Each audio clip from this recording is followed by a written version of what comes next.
বিসমিল্লাহির রহমানির রহিম।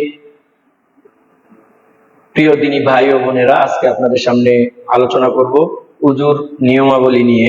আপনারা মনোযোগ সহকারে শুনবেন। উজু করার পূর্বে শরীরের কোনো অঙ্গে কোনো প্রকার নাপাকি থাকলে প্রথমে তা পরিষ্কার করতে হবে। অতঃপর বিসমিল্লাহির রহমানির রহিম পাঠ করে উঁচু স্থানে বসে কিবলামুখ হয়ে উজু আরম্ভ করবে।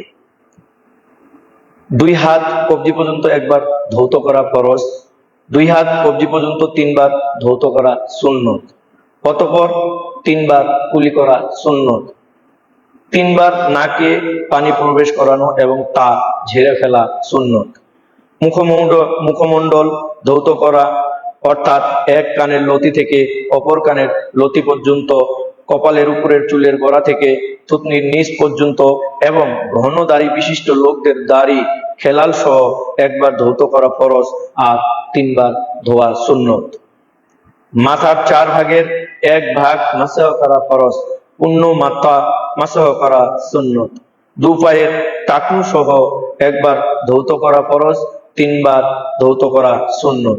আকাশের দিকে তাকিয়ে কালেমা শাহাদাত পাঠ করা উত্তম।